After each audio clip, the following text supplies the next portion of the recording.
Inspires Beauty podcast. We're so excited you're here with us today. I have a new friend that we've been kind of talking, getting to know each other through social media. So I'm super excited to sit down with Desiree today and talk about all things what we went through in 2020 with the pandemic and being closed, and then also like lessons that we took away. So thank you for being here. It's my pleasure. I'm excited. I've been looking forward to it. Yay. Okay, so start with, I always like to ask first, how did you get into the industry? Because we are a beauty industry and we want to bring you guys tips and stories that can inspire you to take action and or work through things to be the best version of yourself. So how did you get into the industry? I love that. The industry actually chose me. It kind of found me by accident. My best friend that I was living with at the time, she enrolled in beauty school. We were both kind of at dead-end jobs. Like she had a bachelor's degree. She was working, business marketing, and I was a waitress and like kind of trying out college courses and things like that, but it was really going nowhere. And one day she came into my room and she's like, I'm gonna enroll in beauty school. I've just always wanted to do it and I'm just gonna do it. And I was like, you know what? I have nothing to lose. I've never been good at hair and makeup. I've never been the pretty girl. But I think that if I just sign up and like hit the ground running and have no excuses, there's something good that can come from it. So now look at you. Yeah. No one would ever know. Yeah, it's crazy. I learned so much. Yes. So the glow up was real in your case. Okay. Yeah. All right. You're like, I paid for it. Yeah. With school. Yeah, for sure. So that is awesome. Education. So how old were you when you started doing hair? I was about 24, 25. Okay. I've always been a little bit of a late bloomer. I wasn't sure like where my career was going to take me or if I'd ever even find one. But yeah, I started beauty school around 24, 25 and then, just dove deep and like literally haven't looked back. It's been 12 years since and it's just like amazing how fast the time goes when you're doing something you love. So, absolutely. Yeah. And you're so good at what you do. Like your social media, like the hair, you've got it going on. If you guys follow her on Instagram, because this is a perfect example of how you should show up on social media for sure. So I have all the questions. I was like, where do I even start? This is where it's so fun to be the interviewer, but at the same time, I'm like, can I just be in your brain to just know everything? So I think one of the things we talked about going over today and sharing was just kind of like what you went through in 2020 with being closed. Yeah. And then you mentioned something about having some good lessons that you learned. Yeah. So let's start there. Yeah, so this year has been kind of a collective, like, dark night of the soul for the entire world, which I don't think the world has ever experienced something together so deep and so dark and so transformational. So we all kind of had to really dive deep and strip away layers to find out who we really are. So when we first went into quarantine and the salons shut down, I spent a good few days kind of working through that depressed feeling, like, if I'm not a hairstylist, then who the fuck am I, right? But that was a wonderful question to explore because I stripped away, like, without hairdressing, like, let's say I can still serve my clients in a way, like, how would I serve them? The first idea that came to mind was, like, I'll get a master's degree. I'll become a therapist. Like, I mean, that's one way that I could still be there for them the way that I already am without doing hair. And although it maybe isn't my ideal dream, it was something that kind of I thought of. So I considered that for some time, but again, peeled the layers away and found out that like who I really am. It's not just a hairdresser. It's someone who's like compassionate, who loves to make people feel good about themselves, who likes to help people explore their inner beauty and explore how they show up every day. I love also on like more of a selfish end, I love psychology and sociology, so just learning about humans and how they interact and like where they came from and networking them together, right? Yes. So like every person that comes and sits in your chair, like yesterday for example, a woman came in and she's buying a new home, she wants to decorate it, and she just mentioned, out of nowhere, like, can you help me find some rustic furniture? And I'm like, well, I haven't really remodeled a home, but I'll keep an eye and an ear out. And literally the next client that came in, she tagged her friend on Instagram after she left, and that person's like a rustic furniture designer. So things like this occur like constantly. All the time. Yeah. So stripping away the layers and discovering who you really are without your career gives your career so much depth when you return to it. Because I'm not now codependent upon the identity of being a hairdresser, which opens me up to so much more. So like, let's say for some crazy reason we couldn't do hair. That is so powerful. I'm just gonna interrupt you. That was so powerful what you just said. Yeah. Okay, sorry. It's given me like a greater purpose, and it's taken the anxiety away and the anger away from, like, I'm not mad at the government for shutting us down anymore because I know I still serve a purpose with or without them mandating salon closures. So it's kind of getting deeper on a spiritual level. So I'm thankful. That's beautiful. Yeah. And what an amazing thing to know, because I think at some point this is a kind of competitive industry. There are so many of us, especially in San Diego, right, that do the same thing. Yeah. But what sets you apart is what you bring to the salon or behind the chair to your clients that sets you apart. It's what makes you unique. And you being able to enjoy that and share that space with your clients, like that creates lifelong relationships with your clients that even if you were to transition into another business, they'd probably still be interested in how they could work with you. Yeah. That's really powerful. And I think sometimes we find, because this is how we identify ourselves, what do you do? Oh, I'm a hairdresser, or I'm a salon owner, or I do hair. Like there was always like this stigma when I was growing up that it wasn't a real career. And so I almost hid behind it for a long time. It wasn't something I said with a lot of like, I wasn't very, like I was proud of it, but at the same time I was also like, oh, I'm just a hairdresser. So that was like my story, because growing up it wasn't about that being a real career. You're not a doctor, you're not a lawyer. Yeah. You had to grind my way through. Yeah. But then as I got into the right environment and around the right people and discovered like, oh no, we're a pretty awesome community, and this is like one of the best jobs you could possibly ever have, especially if you like dealing with people.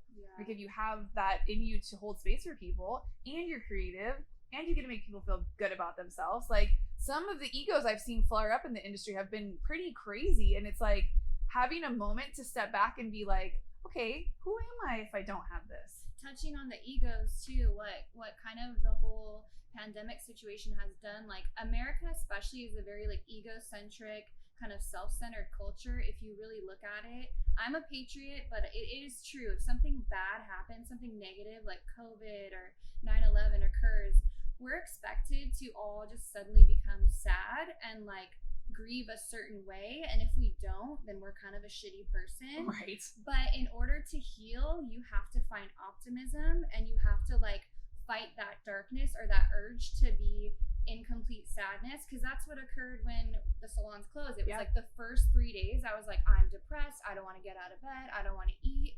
But then I was like, I have a choice here. Just because the media tells me I need to be a pessimist or need to be grieving, the loss of lives and the illness, which is awful, what if I turn it around and I use my optimism to find healing, and then I can spread that energy to heal others, right? So it's like so much important growth. Like this almost needed to happen. Like it was a tipping point, Totally. Something had to change, and unfortunately Americans need kind of shock in order to create change. Totally. And I know you're not the only one that feels that way. I've had so many people come around from when I tried to take the brunches that I was doing virtually. Like it was like I was looking back at a collective screen of people feeling like you did in those first couple of days. Like nobody was interested in what other things they could be doing to serve their clients. Nobody really wanted to talk about ways to think positively or optimistically. They were just in that like sadness, and I had to accept that was what it was, but I had to remove myself from that energy because that's not where I was at. So I couldn't keep showing up with my level 9-10 energy.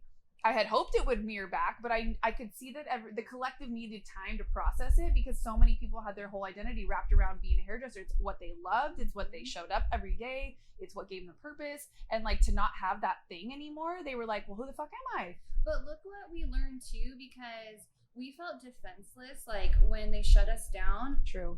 We don't really have like a lobbying group or a core political movement to help protect us when things like this occur. Or speak for us. Like we're all speaking for ourselves and with our different opinions and our different emotions, not really knowing how to speak. So I think it's kind of highlighted that we could connect and grow stronger. And I think the reason we don't really have like a core group to represent us is there's a little bit of fear, because you mentioned like the industry is super competitive. Like a lot of times stylists are afraid to connect with other stylists because they're afraid maybe that other stylist has a strength that is their weakness, or they'll lose clients. But it's quite the opposite, because there's more than enough clients to go around always. And for every client you lose, you gain one. So like that fear needs to be eliminated. Like we can all connect, and it doesn't have to be a competitive thing. It can be definitely like helping lift each other up. Like almost every person on this earth has hair, so therefore that is true. There's more than enough clients to go around. Oh my God. So she just gave the tagline of what the brunches were all about. Like that was what, as a collective, I was trying to bring together, because when I went from working in a really big salon of like, we had 32 stylists, let alone there was probably at least 50 people at the salon that I was at. When I left and went to a smaller space, which you would get this, you'll understand this.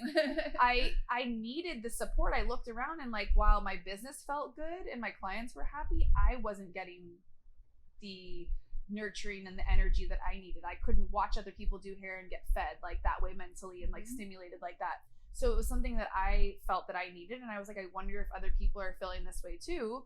And so when I announced doing the networking brunches, it was just for us to like give back time to us to connect and like figure out how we could better serve our clients and each other by showing up and just sharing like, how did you become successful? How did you grow your social media? How do you get clients? Like, what are you doing differently? And I think now like everything's out, like everything's been done.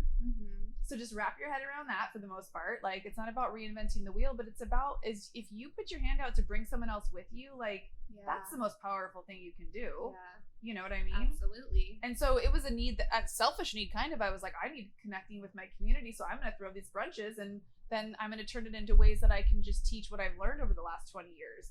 So that was where like I really had to step out of my own way and be like, who's going to want me to teach them? I was like, well, somebody. Enough people are hairdressers, they're going to need guidance. Like, what are all the things I wish existed for business owners, hairdressing in the industry, that didn't exist when I started? What didn't I know? Like, how to run my business, how to not think, you know, that it's all about competitiveness. It's not. Because the more you share, the more you learn by reteaching, don't you think? Yeah, absolutely. 100%. So walk us through how you ended up in a solo suite, because that's where are you independent now? Yeah, I got really, really lucky. I felt in my heart there was time for a change. I was working at more of a corporate structured salon, like a team environment, for about 8 years. That's where I spent the majority of my career. Is that where you built your career? Yeah, I did like a lot of learning there. Essentially, that's the only salon I've ever worked at. So I worked independently for a couple years before working there, just doing like house calls and getting myself comfortable. While I phased out of waiting tables in my late 20s. And then went full-blown, like full-time there. I assisted, I worked with assistants, you know, I trained assistants, you know, got lots of education and experience under my belt, but found I reached the same point that you did, where the ceiling, my head was hitting the ceiling on a daily basis, and I knew like I couldn't grow anymore there. And it was almost that same month, it was like last summer, I went to a solo studio to receive a service, a tanning salon, and I saw like the studios and how, I mean, the location was great. The energy, the vibe, I'm really big on like vibe and energy. I use my intuition for everything. I could feel it. There was something there that was great for me. And it was in the neighborhood that I wanted to be in, which is Little Italy. I love like urban, like this is perfect, beautiful, like city environment, people everywhere. And I just knew that was the space for me, but I didn't know how. But I didn't need to worry about the how, right? Like it's the why, right? The why is because I want to serve my clients better. I want to show them a better experience. I want to keep learning and keep growing. The how doesn't matter. I'm going to let the universe figure that out for me. So good. And literally it was like a girl dropped into my DMs who's now my colleague, business partner. I rent a chair from her studio that she's had for she's coming on 5 years now. It was just the perfect like symbiosis. I couldn't have asked for a better situation. So that's because you were open to receiving that. You walked in there and you were like, I didn't know until I knew now, and now I know, and now I'm open to it. And then it just happens. That's amazing. That shows you have strong intuition and strong powers to pull in the things where does that come from? Have you ever always been able to like tap in and open that, or that's new, that's recent, that's coming from... Can we dive into that a little bit? Yeah, I love it, because I'm a spiritual person. It's not a religion, it's a spiritual thing. It's like being in touch with the other parts of yourself that you can't necessarily see, the non-tangible elements of yourself. So just going through, honestly, a lot of darkness and tragedy and pain in my life has connected me more with that side, and being able to overcome those things and continue to move on and work, because I had no other choice. Like when you have to show up every day to pay your rent and feed yourself, despite like going through hard things like death or illness, things like that, poverty even, or lack of education, as like society might call it, because I'm not college educated, right? But I needed to find a way, and I'm like, all right, dive deep into myself. So I did a lot of feminist podcasts, books, also spiritual, like Malcolm Gladwell books are amazing too. Learned about the economy too through Freakonomics, things like that, and kind of putting all those together. So I realized that we're taught a certain level of business in our culture that's actually designed in a masculine way. So the masculine business doesn't leave any room for natural rhythm and flow. It doesn't leave room for emotions or really like the human element or like being imperfect. And it also has no room for intuition. It's very structured. So like large corporations in the world are structured in a way where it's, you follow this formula, you'll achieve success. If you don't follow this formula, we're not even going to accept your work.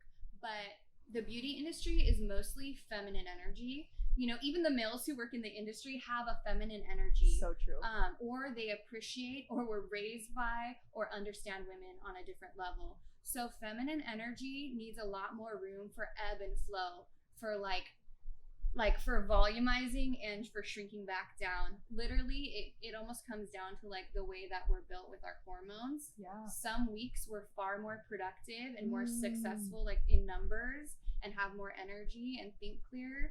And some weeks we require like more time to rest. So that's kind of how I began to tap into it. It's like designing business for women. Can we be best friends already? Because I'm obsessed already. Everything you're saying, that was new to me to learn that.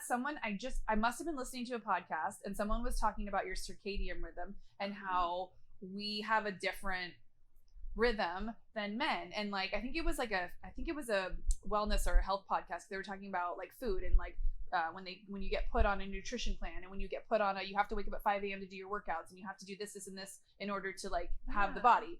And it rolls the same way when she was explaining like our systems and how if you're on this day between your cycle, like that's not the day you wake up and work out. That's the day you rest and that's the day you eat like this. And I was like, I didn't know we were supposed to eat for our cycle or we were supposed to sleep for our cycle or show up differently. Like we all know our cycles can fuck us up. Like some days I'm like, why am I so cranky today? And you look at that's what day it is. Yeah. Or why am I wanting to eat all the chocolate? Or why am I craving alcohol? Or why am I craving like potato chips? Or why don't I want to work today? Why am I frustrated? And like some days you're like, energy is a 10 and you're like, why can't every day be like this? Yeah. But if we could learn to embrace that and have more fluidity and room for that, but why can't we? We totally can. We can. But we tell ourselves that we can't. Right. It's too good to be true to be able to run a business the way you want to run it, still be successful, still make 6 figures, have the dream house, have the dream date, whatever it is that you want. I don't know what or why, but we're kind of fed sometimes that we don't deserve it or that we can't have it or that it's not possible. Or at least that was kind of my story. Yeah. So I had to come out of that, and that's how I learned to use my intuition more. Yeah. I love that. And how do you think that served you as far as showing up as a business person and in this industry, holding space for people who are looking to you to make them feel more beautiful? It's so rad because my clients get to show up the same way. Yeah. So it's so funny because we're almost synced up. Like I'll be having one of the days you described where I'm like, I really needed to sleep in, or I really should have, like, I can't work out today. I'm not feeling like going in. And I know that when I show up to work, there's going to be someone who understands, because my client will walk in and sit down before I mention anything, because I don't bring bad vibes. I'm not trying to dish onto my clients at all. It's all about them. They'll show up, sit down and say like, oh my God, I'm so tired. I almost didn't come today. Like I'm having cramps, this and that. And I'm like, dude, I feel you. You can show up. You can be you. I'm going to help you like work through it. It's okay to be you instead of wasting so much energy fighting it. It's like, how can we make this work for us and still find beauty in it, right? So good. Connection. Yeah. So totally. And being able to like have that kind of relationship with your client is everything, because that could have been the only time that day that she felt better or good, or like it's okay to be you here right now. Yeah. That's so powerful. Yeah. And like what other career gets to like really hold that space for somebody? There's very few. Because I feel like even in like a therapist type situation where you're paying that, they're not really at liberty to like share and have a conversation with you. They're just there to like kind of guide you, and even then they can't tell you really what to do, or they're not meant to, because they have a medical protocol that they have to follow, so they're limited as well. Well, that's why I find that like there's so many people turning to mentorship and coaching as a way to like share and give back what they've learned. Like everything that you just said is something I could see you tapping in to be able to help other people to do, especially in our industry, because those stories are real about what we've been conditioned to believe about what's possible and what's not possible and what's for us or not because of generational past or whatever the case may be. Whatever you've experienced, like, I think this is just a great reminder that you are always in the present moment and you always have a choice. to respond or react to whatever situation you're in. Yeah. And you took something terrible that happened to the world, and you were able to reflect and make it a positive thing. I think a lot of people go inside themselves when they're experiencing trauma. They go inside because if you're vulnerable, you're in danger. But the truth is, it's the opposite. When you're vulnerable, it was like a Brene Brown book that taught me this. Yes. It's like Daring Greatly, all about so being good. vulnerable. Yes. That's actually how you find healing. So when COVID hit, everyone went inside. They put their armor on, literally inside their homes, but also inside themselves mentally. And that's not a way to heal. You have to reach out and be vulnerable with each other. You know what I mean? So yeah, it's a learning curve. But the thing is that's different about this, like when you experience trauma, it's usually like, oh my God, I got in a terrible car accident and I'm hurt, or someone I love passed away or has cancer. We can't relate to each other as much, but this is one thing that we're all going through together. So why would we go inside? Yeah. You know what I mean? But that's just what we've been taught. That's all we know. So this is a huge turning point for humanity. Totally. Ultimately. And would you say, like, without a doubt, like, I know we're a recession-proof industry because I made it through 2008, 2009, no problem, as you probably did too. Yes. Yeah. That's where the ombre was born. Out of everything shitty comes something good, right? I tell my clients that. I'm like, it's because they couldn't get their hair done, so we had to figure out something. They were like, can you do a partial? And that's how it started, just in case you didn't know, for the young ones. That's another podcast we should do, is like fashion trends based on like economics. Oh my God, that would be hilarious. That's super interesting. I can't wait to see what comes out of this one. This one's probably going to be the all natural, what people are going gray. That's the only thing I could see. Yeah. And the long hair. Or people are like refining their look more than ever because they had time to sit and think about their hair and they had time to scroll through Instagram or watch so much Netflix that they're refining their look. Like people are so much more detailed when they come in about knowing what they want. Interesting. Down to like each slice and each tone.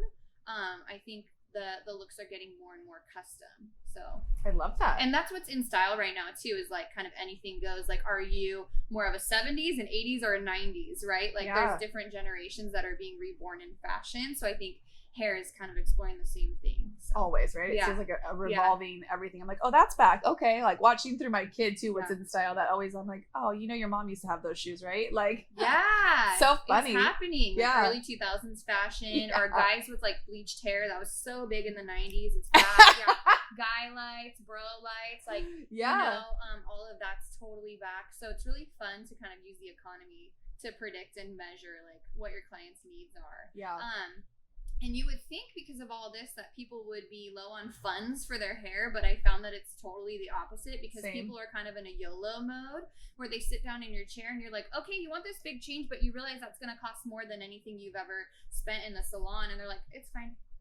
Like I've sat at home for 6 months and thought about this, so this is what I want. Self-care me up and then some. No, 100%. And I've noticed the same thing, and that's where, you know, I feel like I follow other business strategists that talk to her in the beauty industry about price increases and about when is it the right time. And, you know, I think just for mere sake of having to do more work, because there is, say if someone's getting a full overhaul, obviously you're paying for what you're doing, you're paying for your time. But if it's just a basic partial or just a basic root touch, but now it's been 3 or 4 months, you're clearly using more product, clearly taking more time. So, you know, charging accordingly, not just charging based off of what the norm is. And if you were due for a price increase anyways, now is the time. Like, give yourself permission to show up bigger because we are important. And I think this was a reminder of how important, you know, even the regular Joes were going to bat for us to be reopened, which is pretty cool. Pretty freaking cool. There's a greater appreciation for like how necessary we really are when people were like seeing what it would be like without us. Totally. So there's a lot of respect there. Definitely, which feels nice because I think that's one of the things that this industry doesn't get felt a lot is like respect.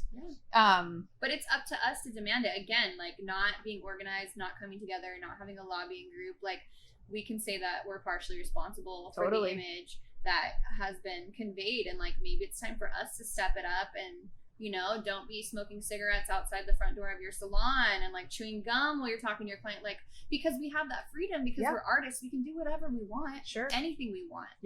But like maybe we should have a little more structure, you know, respect for ourselves. That's what I've been talking about with my current mentees that are going through the 6-Figure Stylist Academy, and I'm like, if this is how you've been showing up thus far, and you've only gotten to this point, why don't we try something new? Absolutely. And what does new mean? New means you show up a little bit as your higher self, like a true professional would. Would you want to roll up to the dentist if he's out front smoking a cig? Probably not. You're not going to catch your doctor out front eating a sandwich or like sitting in their car. Like, no, for sure. And there's definitely levels. And I do feel like our industry has been elevated over the last 10 years, 100%.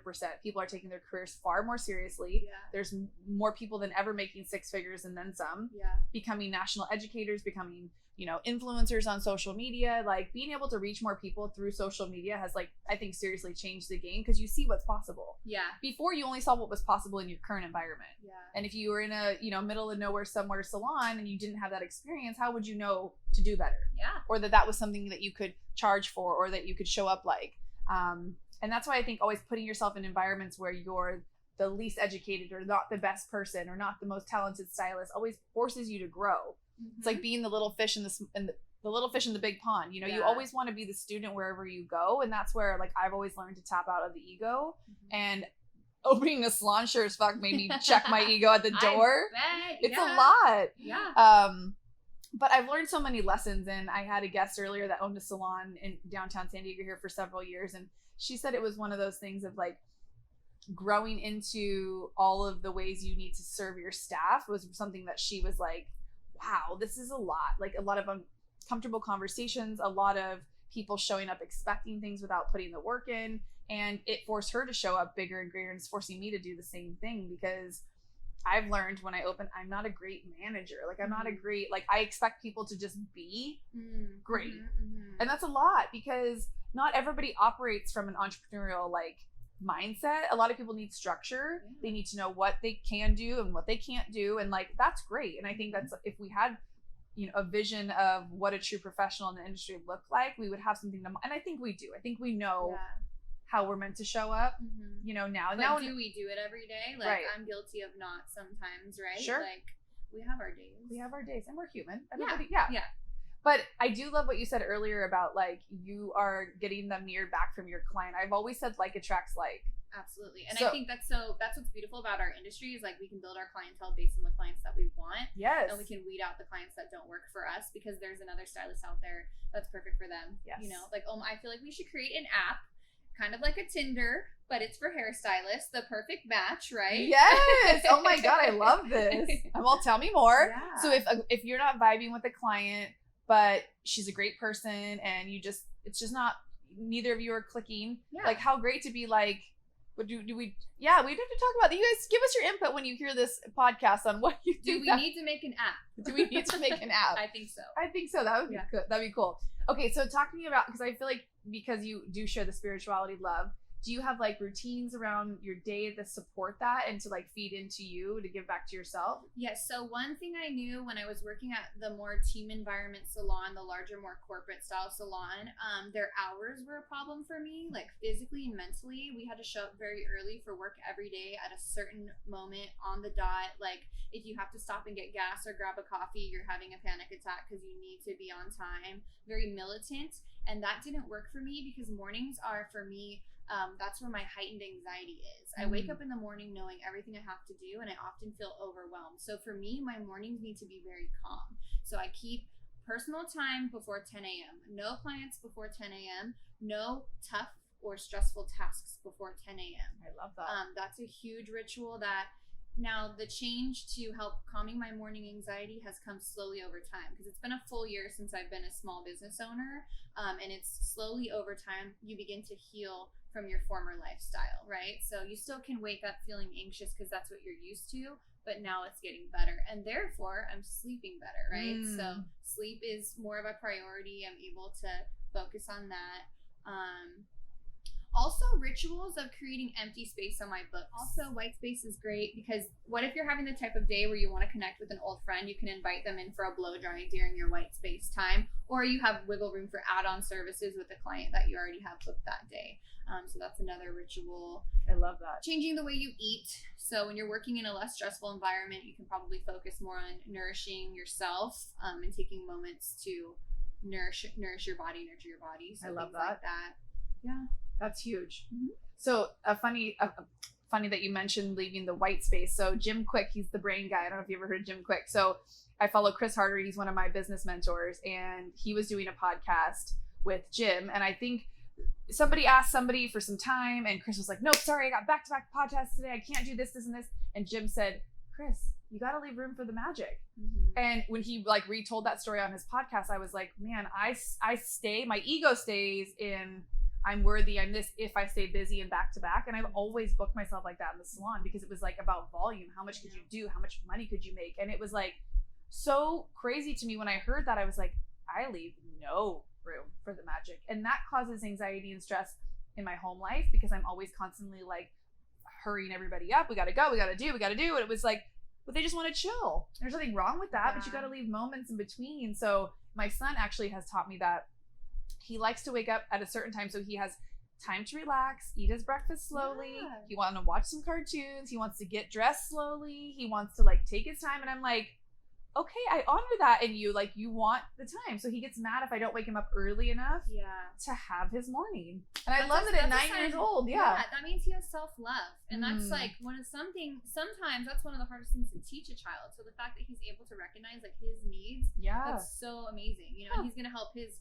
future friends and all that, you know, show them how important that is. That's amazing. So like I went on a trip to Bali, and it's so funny because everyone says they find themselves in Bali, and I'm like, what do you mean you find yourself in Bali? Whatever. It's an amazing, beautiful place, and when you go, you see that no matter what in your own way. We were in Bali, my boyfriend and I, and it was breakfast, and there everything moves so slowly. There's no rush to anything. It's just a totally different culture. They're mostly like Hindu, so it's just a very calm and feel the vibe, barefoot type of culture. Sounds amazing. We're at breakfast overlooking the ocean. It's so peaceful. For some reason, I have the worst anxiety. My heart's racing. I feel like there's somewhere I need to be. There was nowhere I needed to be.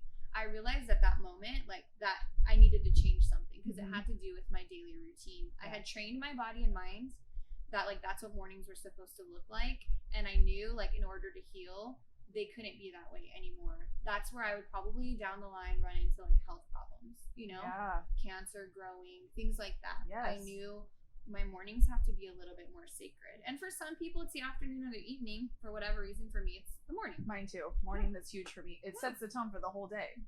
Yeah, I wake up with anxiety too, which I never really realized that's what it was. I thought it was just like energy.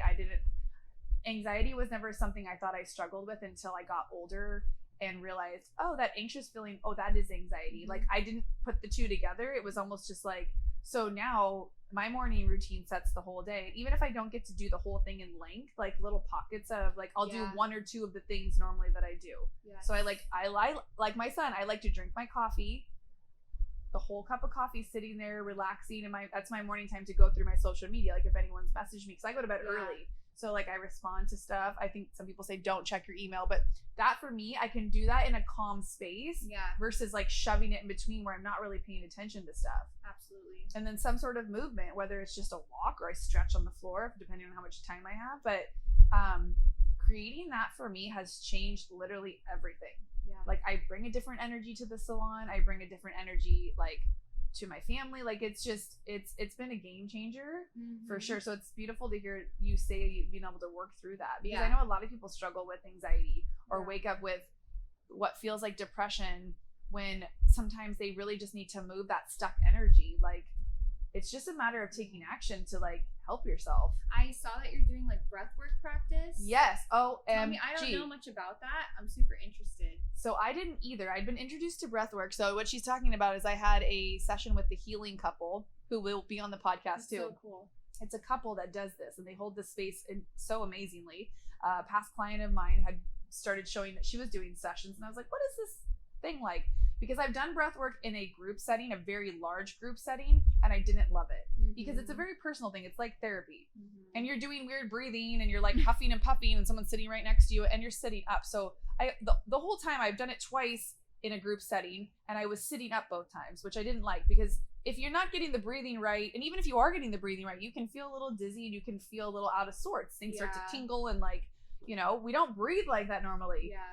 So this session in particular, they sit you down and they ask you questions like, why are you here? Why breath work now? Like, what do you think we could help you with? What are you working on? What are you working through? And so for me, like, there's a lot of moving parts in my personal life and a lot of unhealed moments that have happened in my life that, being the masculine predominantly, I just was like, I'm fine. It's fine. Yes. It's over. Yes. I'm fine now. That doesn't define who I am. But I know that it's playing a part in how I show up in future relationships or current situations. Like, why do things irritate me? Probably because it's attached to something in the past that I haven't worked through. Yeah. So it wasn't until I realized I was doing a lot of the same things, getting the same, like, I was like, things have to change. Yeah. How can I unstick some of this? And I've tried traditional talk therapy and I do like it, but it's not the same, like we were talking about earlier. And this couple, literally, they're so powerful. Like, the two of them, they lay you on the table, they cover your eyes, you get to hold these grounding rocks, and then they talk you through the couple of things that you talked about. And then it's like, I think 40 minutes or so of like 5 different songs. And through each song, you're like saying an affirmation of some sort of like, I love myself, or I release this or that. It's pretty intense. And so for the first few minutes of anything, like, have you ever tried to meditate? You sit there and you're like, okay, I can do this, I can do this, I can do this. This is okay. Like, I'm good. So I'm good. Like, you're trying to like talk yourself into it. So like while they're starting, I'm like, this is relaxing. I'm cool. This is good. And then all of a sudden, like, the music comes on and they'll say something and like you're instantly just like brought by emotion and you're like, oh, didn't know that was there. Didn't know that would trigger me. Yeah. So that happens throughout the breathwork session. And what's great is they hold the space. They're watching you so they can see when you've stopped the breathing and you're starting to cry or something happens or an emotion pops up. And they just work you through it and they hold that space and they talk you through it. He did some sound bowl exercises. They're definitely going to be integrated into the course that I'm teaching, because I feel like learning to properly have a whole nother tool like breath work can change that morning anxiety that you have. Like, if you start to feel like that, you can take 10 minutes and either put a breath work session on and do it yourself, like you could do meditation. A lot of people struggle with traditional meditation of having to just be still and present and let the thoughts come and go. Like, meditation isn't about clearing the mind, it's about letting things flow, like you were saying, like just letting it flow through stuff. So the breath work is the same thing. Like, they were like, well, what are your expectations? I'm like, I literally have none. I just want to see what, which is the best. Yes. No expectations is the best. But why can't we show up like that in day-to-day life? Like, everyone has expectations. It's just that it's hard. Like, it's just like there should be a university for this, because that's the real hard shit. Like, yeah, you go to Yale, you get your law degree, it's so hard, but that right there, showing up, no expectations, doing the breath work, setting boundaries, like, that's the hard stuff that there's no university for, right? Like, that is a total opportunity for major education. Well, and you take credit too, because like self-education is like the new degree. Yeah. If the education is out there, all the books have been written for the most part now, right? It is up to us to seek what it is we feel we need. What are you missing? What do you think could help you? What tools are out there that could support you to be the highest version of yourself? We all know secretly what we're lacking and where we could show up bigger and better. Yeah. What ails us, what traumas we've dealt with. Like, it's up to us to take the responsibility to like do the work for ourselves, because no one's coming to save you. No one's going to do the work for you. Can we talk about that too? Because even with like, dare I say, the P word politics and like religion and all of the touchy subjects that we're not supposed to talk about in the salon, a lot of people turn to social media or their alma mater for education on these topics, but like really the responsibility lies within. Like, read a fucking book, educate yourself. Like, it's no one else's responsibility to tell you all these things, you know? Like, but for some reason in our culture, we're taught to rely on someone else to educate us. Yeah. What you said, like, it's not a common thought process that to educate myself is my, because you ask someone to do something they've never done before, and the first thing they say is like, I don't know how, instead of like, let me learn how, or how do I learn to do this, right? So big, and that can help us all so much with like ignorance and compassion. Well, my joke, my mom always used to say, well, I read it on the internet, so it must be true.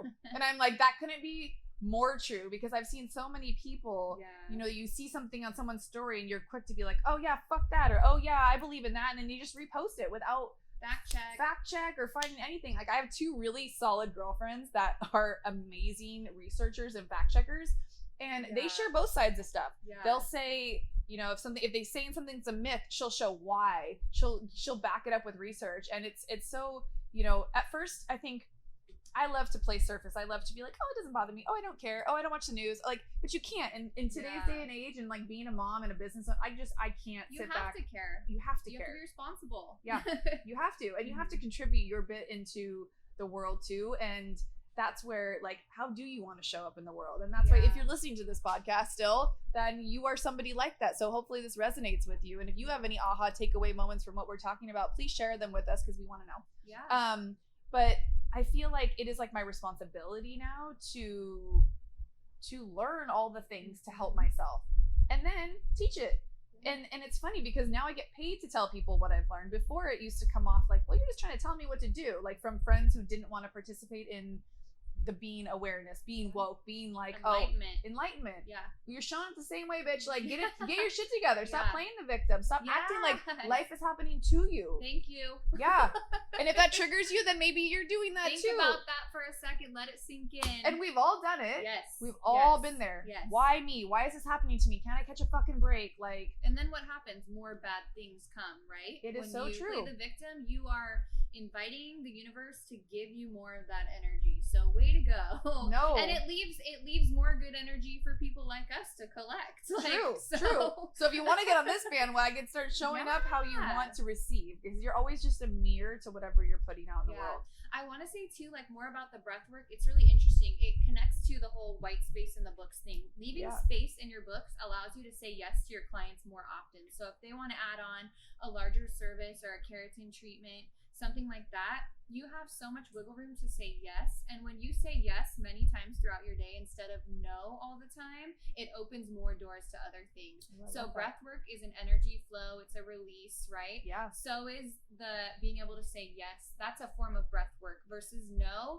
It's low vibrational energy. That's negative breath work. So leaving that white space, it's a lot of yes space or a lot of breath work space. Also, breath work reminds me of, if you've ever been blow drying someone and, you know, wet hair and dry hair look completely different, and you're blow drying that strand and it's just not what you wanted it to be, or it's nothing like what that formula usually looks like because their hair did something weird, what's the first thing you do? Like, you feel that heat rise up in your body and you're like, okay, I have to have a really tough conversation with them right now. I'm going to have to move my books around. Like, I have to explain to them. They're going to want to know why it happened. And sometimes we don't know because chemicals are volatile and weird things happen, right? Sure, yep. Are they going to be mad at me? All these emotions rush over you. But instead of going down that path when strange things happen that are unpredictable in the salon, even if clients are late or they have a bad attitude, all the little things, if you can take a moment and do the breath work when it hits you, you're blow drying the piece, shit's hitting the fan, but guess what?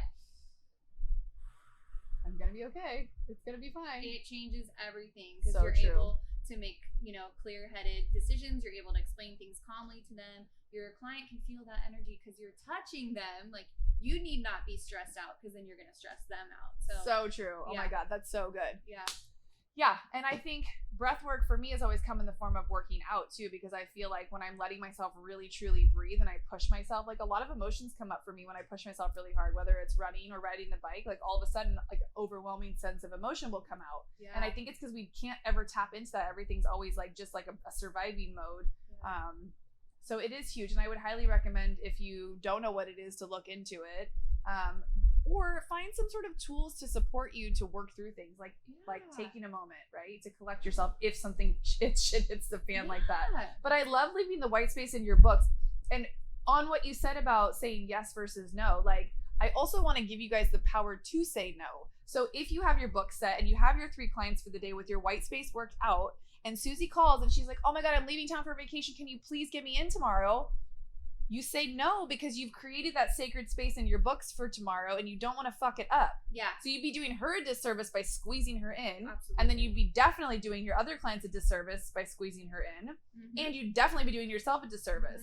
So that's where the power of, you know, I used to be like, well, I can't say no to money. I got to figure it out. I'll come in at 8 a.m. It's fine. No. Right? You don't need to live that way. But then you just sit in like resentment against that client, and then it's just, it's really never served me.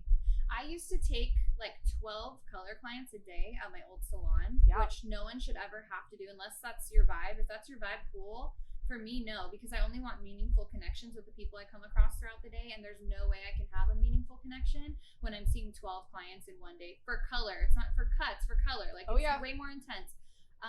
Now I see maybe 2, maybe 3 clients a day. Very minimal, very calm, chill. I'm doing 2 4-hour appointments, something like that. I literally make like so much more money than I ever did seeing 12 clients a day. So you do not need to have that mindset that because there's wiggle room or because you have freedom or because you're sleeping well that you're going to sacrifice funding, because it's completely the opposite. It's out of control. I only wish I had figured this out sooner, but I had to go through that to get here. Amen. And that's true. Yeah. Because in the beginning, like, you do got to hustle and grind, and you should say yes to just about everything. Yeah, and you should. Because we've been doing this for a while. Yeah. So. Yeah. Definitely. And I think I come from a similar background of where I started as well. And that was just what you did. And I think sometimes you got to go there to appreciate this now. And, think of all the reps we took by doing all that work, you know what I mean? Like, I used to stay in that busy and think that created worthiness and all the things, but I'm making the same amount of money that I made double booking 3-4 days a week. I do in 2 days, not double booking, without an assistant anymore. Blow your mind, right? Blow your mind, right? It's like, go figure. But that took some time to get there, right? And also, I didn't really know who my ideal client was early in the beginning. Yeah. I was young, and I took whatever I could get, and I took the deals that nobody wanted to give. I didn't know really how to do wedding hair, but nobody else did it in my salon, so I became the bridal expert. No one else did makeup, so I started doing makeup. It was like, you do have to be willing to show up and do in order to find out. It's like relationships. You got to get into a relationship to kind of figure out what you need and what you want. Yeah. And then once you are aware, then you got to set the boundaries. What do you want to say yes and no to? Yeah. What kind of energy do you want to be around? Find your specialty first before you set those boundaries. But that is another beautiful reason why this industry is so amazing. Yeah. So we would love to know what your reasons are for being a hairdresser and what lights you up and what kind of like magical space you leave in your books, because everyone can learn from that, and what works for her that might not work for you, and what works for me might not work for you either. So that's also the cool thing about this. You can make it whatever you want. It's an art form for sure. Like 100%, we should be put into like the arts category. I noticed we've been filling out a lot of paperwork this year with COVID, right? Yeah. Like, so much paperwork. It is so much harder to find like hairdresser or hairstylist on the list of occupations when you're doing paperwork. It's not true. It's not such a popular career on the list. So oftentimes, like salon will show up, but there's not really a lot of hairstylists on those options. So that's interesting to me. I'm like, where are we? Like, where do we fall? Right? Service industry, but I really feel it's more like artists. It should definitely have its own category. Yeah. It's definitely its own. The cosmetology world is its own beast, and it deserves the respect that like we are giving it now. So hopefully this podcast can make a change. So if you liked what you listened to today, please share it, tag it, all the things. So what else do you have going on? So you're behind the chair. Where can people find you if they want to follow you? Because I feel like after this podcast, I'm sure you're going to get a lot of DM taps of like, well, how did you figure this out? Or how did you navigate that? And I'm sure you're more than open to having people message you and chat you up. I love connecting with people. I love helping people, sharing my journey, relating. So Instagram, Desiree Pro Stylist. That's the easiest and best way to find me. Okay. It's super simple. I keep it simple. I do have like a website, but I just think Instagram's so easy. It's universal. The app is already installed in your phone. You can DM me. So very simple. Yeah. Thank you for being with me today. Yeah, thank you. This was amazing. I know. I love it. We're going to do another one. I love it. And this is a beautiful thing about putting yourself out there, like through doing this. Like, this was challenging for me to start the podcast too. And I always just want to remind you guys, like, if there's something on your heart that you want to share or you want to be a part of or you want to start or create, like, just get out there and figure it out. Just do it. Take messy action. Put your phone up. Have your friends come over. Hit up the local girls in town that you see doing things, and just invite them over for a chat. Ask for help. Don't be afraid to ask for help. Yes. Like, be vulnerable. Put yourself out there. When you're honest and vulnerable, you nearly are never met with like hatred, and you can easily like distinguish the haters and like get them away from you quicker that way. So you don't waste your time with bullshit. Yeah. So, And on that note, we don't waste our time with bullshit. No bullshit. No bullshit. We'll see you guys in the next one.